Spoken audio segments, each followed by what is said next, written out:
Welcome to my channel study with Minarul. তো যাই হোক, তোমাদের যে কথা দিয়েছিলাম প্রত্যেকটা চ্যাপ্টার ওয়াইজ পরপর সাজেশন দেব। আজকে দ্বিতীয় অধ্যায়ের সাজেশন নিয়ে তোমাদের সামনে হাজির হয়েছি। মূল ভিডিও শুরু করার আগেই ছোট্ট একটা রিকোয়েস্ট, চ্যানেলে নতুন হলে অবশ্যই চ্যানেলটিকে সাবস্ক্রাইব করবে এবং ভিডিওটা ভালো লাগলে বন্ধুবান্ধবদের মাঝে ভিডিওটাকে ছড়িয়ে দেবে। ভৌতবিজ্ঞানের প্রশ্ন কিন্তু 5 নম্বরের প্রশ্ন বড় থাকে না ইতিহাস ভূগোলের মতো, তাই অল্প প্রশ্ন হবে না। প্রশ্নের সংখ্যা বেশি দেখে কেউ ঘাবড়াবে না, কারণ প্রশ্ন কিন্তু ভৌতবিজ্ঞানের মার্কস 1, মার্কস 2, মার্কস 3 মার্কসগুলো 1+1, ঠিক আছে, এইভাবেও থাকে। তাই আমি MCQ, SAQ, VSQ সমস্ত রকম কোশ্চেন দিয়েই করেছি, একদম ডিটেলডভাবে, যে কোশ্চেন তোমাদের যেন একটাও না ছাড়া যায় সেরকমভাবেই করেছি। যাই হোক, এখান থেকে আশা করছি 99% কমন পেয়ে যাবে। প্রত্যেকেই সাজেশনটা দেখার পরে অ্যান্সারগুলো ভালোভাবে করবে, ঠিক আছে? তো মূল ভিডিওতে চলে যাচ্ছি। দেখো, প্রথম প্রশ্ন যেটা, এটা হচ্ছে MCQ টাইপের কোশ্চেন। 11.2 লিটার কোনো আদর্শ গ্যাসের জন্য STPতে PV এর মান কত হবে? Option A 2RT, option B RT, option C 0.RT, option D 11.2RT। Next প্রশ্ন দেখো, গ্যাস সংক্রান্ত বয়েলের সূত্রের লেখচিত্রটি হলো। 4টে অপশান দেওয়া আছে। দেখো, এই লেখচিত্র থেকে একটা প্রশ্ন থাকবেই কিন্তু, হ্যাঁ। তারপরে বয়েলের সূত্র অনুযায়ী PV বনাম P লেখচিত্র কোনটি হবে? পরের লেখচিত্রগুলো 4টে দেখে নাও। তোমাদের যদি দেখা হয়ে যায় তাড়াতাড়ি তোমরা স্পিডে ভিডিওটা চালিয়ে নিয়ে দেখে নিতে পারো, হ্যাঁ। তারপরের প্রশ্ন দেখো, প্রদত্ত কোনটি মোলার আয়তনকে সূচিত করে? Option A V/N, option B N/V, option C nRT, option D W/M। পরের প্রশ্ন দেখো, 8 গ্রাম অক্সিজেন গ্যাসের অবস্থার সমীকরণ হলো PV = RT, PV = RT/4, PV = RT, PV = RT/2। Option A আছে PV = 8RT, হ্যাঁ। 303 কেলভিন উষ্ণতা সেলসিয়াস স্কেলে কত হবে? Option A 30 degree Celsius, 17 degree Celsius, 0 degree Celsius, 0 Kelvin. তারপর দেখো, পার্শ্ববর্তী P বনাম V লেখচিত্র অনুযায়ী T1 ও T2 এর মধ্যে কোন সম্পর্কটি সঠিক? Option A T1 > T2, option B T2 > T1, option C T1 = T2, option D কোনোটিই নয়। 8 নম্বর প্রশ্ন দেখো, স্থির উষ্ণতায় কোনো নির্দিষ্ট ভরের আদর্শ গ্যাসের চাপ দ্বিগুণ করলে গ্যাসটির আয়তন কত হবে? অপশান এ 1/2 গুণ, অপশান বি 1/4 গুণ, অপশান সি 2 গুণ, অপশান ডি 4 গুণ। পরের প্রশ্ন দেখো, বয়েলের সূত্রের গাণিতিক রূপটি হলো। অপশান এ PV = ধ্রুবক, PT = ধ্রুবক, V/T = ধ্রুবক, P/T = ধ্রুবক। 10 নম্বর প্রশ্ন দেখো, আদর্শ গ্যাসের অণুগুলি গতিহীন হয় যে উষ্ণতায়, তা হলো 0 কেলভিন, 272 কেলভিন, 273 কেলভিন, 373 কেলভিন।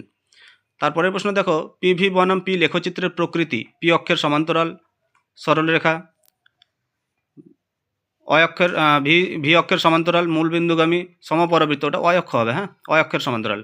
পরের প্রশ্ন দেখো, PV = nRT সমীকরণে কোন রাশিটি স্থির? PVNR। দেখো, তারপরে হচ্ছে VSAQ, very short answer type question, যেগুলো 1 মার্কসের। বয়েল ও চার্লসের সূত্র দুটিতেই যে ভৌত রাশিকে ধ্রুবক ধরা হয় তার নাম লেখো। এটা আশা করছি সবাই পেরে যাবে। চার্লসের সূত্র অনুযায়ী স্থির চাপে কত ডিগ্রি সেলসিয়াস উষ্ণতায় কোনো গ্যাসের আয়তন 0 হয়? বয়েলের সূত্রে ধ্রুবকগুলি কী কী? চার্লসের সূত্রে ধ্রুবকগুলি কী কী? 30 ডিগ্রি সেলসিয়াস ও 300 কেলভিন এর মধ্যে কোনটির তাপ বেশি? লিটার অ্যাটমসফিয়ার mol⁻⁻1 Kelvin⁻⁻1 এককে আর এর মান কত হবে? PV = W/m/RT সমীকরণটিতে m এর একক কী? সার্বজনীন গ্যাস ধ্রুবক আর এর মাত্রা লিখো। কেলভিন স্কেলে প্রমাণ চাপে জলের স্ফুটনাঙ্ক কত হবে? পরম শূন্য উষ্ণতায় বা তাপমাত্রায় আদর্শ গ্যাসের আয়তন কত হবে? চার্লস এর সূত্রানুসারে V বনাম T লেখচিত্রের প্রকৃতি কী? PV = nRT সমীকরণ থেকে গ্যাসের ঘনত্বের সমীকরণ লেখো। অ্যাভোগাড্রো সূত্রে ধ্রুবক রাশিগুলি কী কী? এরপরে 2 নম্বরের প্রশ্নগুলো দেখে নাও। গ্যাস সংক্রান্ত চার্লসের সূত্রটিকে V বনাম T লেখচিত্রের সাহায্যে প্রকাশ করো। চার্লসের সূত্র থেকে পরম শূন্য তাপমাত্রার সংজ্ঞাটি প্রতিষ্ঠা করো। এটা মোস্ট ইম্পর্টেন্ট প্রশ্ন, হ্যাঁ। পরম শূন্য উষ্ণতা কাকে বলে? আদর্শ গ্যাসের সমীকরণ থেকে দেখাও যে গ্যাসের ঘনত্ব D = PM/RT। এটাও খুব ইম্পর্টেন্ট প্রশ্ন, মোস্ট ইম্পর্টেন্ট প্রশ্ন, হ্যাঁ। কোনো গ্যাসের মোলার আয়তন কাকে বলে? আদর্শ গ্যাস কাকে বলে? পরের প্রশ্ন দেখো, জলাশয়ের তলদেশ থেকে উপরে উঠে আসার সময় বায়ুর বুদবুদ এর আয়তন বৃদ্ধি পায় কেন? শুষ্ক বায়ু অপেক্ষা আর্দ্র বায়ু হালকা হয় কেন? ব্যাখ্যা করো। এটাও খুব ইম্পর্টেন্ট প্রশ্ন। অ্যাভোগাড্রোর প্রকল্পটি বিবৃত করো। পরের প্রশ্ন দেখো, 27 ডিগ্রি সেলসিয়াস উষ্ণতায় ও 760 মিলিমিটার এইচজি চাপে কোনো গ্যাসের আয়তন 900 সেমি কিউব, এসটিপিতে ওই গ্যাসের আয়তন কত হবে? ঘরের তাপমাত্রা, আচ্ছা অঙ্ক কিন্তু থাকবেই তোমাদের এই চ্যাপ্টার থেকে, হ্যাঁ অঙ্কগুলো ভালোভাবে দেখে যাবে, এই টাইপের অঙ্কগুলো দেখলেই তোমাদের মাধ্যমিকে হয়ে যাবে। ঘরের তাপমাত্রায় 76 সেন্টিমিটার পারদস্তম্ভের চাপে কোনো নির্দিষ্ট ভরের গ্যাসের আয়তন 1 লিটার। তাপমাত্রা অপরিবর্তিত রাখলে 19 সেন্টিমিটার পারদস্তম্ভের চাপে ওই গ্যাসের আয়তন কত হবে? পরের প্রশ্ন দেখো, স্থির চাপে নির্দিষ্ট ভরের গ্যাসের উষ্ণতা 0 ডিগ্রি সেলসিয়াস থেকে 30 ডিগ্রি সেলসিয়াস পর্যন্ত বৃদ্ধি করা হলে প্রাথমিক ও চূড়ান্ত আয়তনের অনুপাত নির্ণয় করো। গ্যাসের অণুর গতির ওপর উষ্ণতার হ্রাস ও বৃদ্ধির প্রভাব কী? সিজিএস পদ্ধতিতে আর এর মান লিখো। চার্লসের সূত্রানুসারে ভি বনাম টি লেখচিত্রের প্রকৃতি কী রূপ? পরের প্রশ্ন দেখো, 760 মিলিমিটার এইচজি চাপে 0 ডিগ্রি সেলসিয়াস তাপমাত্রায় কিছু পরিমাণ গ্যাসের আয়তন 300 সেমি কিউব, একই চাপে 546 ডিগ্রি সেলসিয়াস তাপমাত্রায় ওই গ্যাসের আয়তন কত হবে? যারা রায়োমার্টিনের সহায়িকা ব্যবহার করো দেখবে এই প্রশ্নগুলো সেখানেই আছে, অনেক উদাহরণ থেকে তোমরা করে নিতে পারবে। হ্যাঁ, এসটিপিতে নির্দিষ্ট ভরের কোনো গ্যাসের আয়তন 52 মিটার কিউব হলে অপরিবর্তিত উষ্ণতায় 104 সেমি এইচজি চাপে গ্যাসটির আয়তন কত হবে? 0 ডিগ্রি সেলসিয়াস উষ্ণতায় রক্ষিত একটি নির্দিষ্ট ভরের গ্যাসের চাপ দ্বিগুণ ও আয়তন অর্ধেক করা হলে গ্যাসটির অন্তিম উষ্ণতা কত হবে?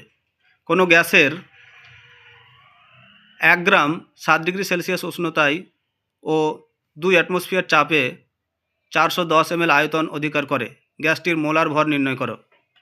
300 কেলভিন উষ্ণতায় ও 760 মিলিমিটার এইচজি চাপে কোনো গ্যাসের আয়তন 300 সেমি কিউব, এসটিপিতে ওই গ্যাসের আয়তন কত হবে? স্থির তাপমাত্রায় কোনো নির্দিষ্ট ভরের গ্যাসের আয়তন ও চাপ যথাক্রমে 750 ml ও 80 সেন্টিমিটার এইচজি। ওই তাপমাত্রায় কত চাপে গ্যাসটির আয়তন 1000 ml হবে? স্থির চাপে কোনো নির্দিষ্ট ভরের গ্যাসকে 0 ডিগ্রি সেলসিয়াস থেকে 546 ডিগ্রি সেলসিয়াস উষ্ণতায় উত্তপ্ত করা হলো, গ্যাসটির অন্তিম আয়তনের সঙ্গে প্রাথমিক আয়তনের অনুপাত কত? এরপর চলে আসবো আমরা 3 নম্বরের প্রশ্ন। দেখো, মার্কস 3, চার্লসের সূত্রটি বিবৃত করো এবং সূত্রটির গাণিতিক রূপ প্রকাশ করো। আদর্শ গ্যাসের পিভি সমান এনআরটি সমীকরণটি প্রতিষ্ঠা করো। বয়েল ও চার্লসের সূত্রের সমন্বিত রূপটি সমীকরণ আকারে প্রকাশ করো, মানে চার্লস ও বয়েলের সমন্বয় সূত্র যেটা। বয়েলের সূত্রটি বিবৃত করো এবং সূত্রটির গাণিতিক রূপটি প্রকাশ করো। বাস্তব গ্যাসগুলি আদর্শ গ্যাসের আচরণ থেকে বিচ্যুত হওয়ার কারণগুলি ব্যাখ্যা করো। গ্যাসের গতি ও তত্ত্বের স্বীকার্যগুলি লিখো। তো এই প্রশ্নগুলো তোমরা প্রত্যেকেই দেখার পরে পরেই খাতায় অ্যান্সারগুলো লিখো এবং নিয়মিত অভ্যাস করো। আশা করছি প্রত্যেকের রেজাল্ট খুব ভালো হবে। অ্যান্সারগুলো প্রত্যেকে নিজে করার পরে খাতায় লিখে প্র্যাকটিস করবে এবং প্র্যাকটিস করার পরে কাউকে দিয়ে চেক করাবে বা নিজেই দেখবে যে অ্যান্সারগুলো আমার ঠিকঠাক হচ্ছে কিনা।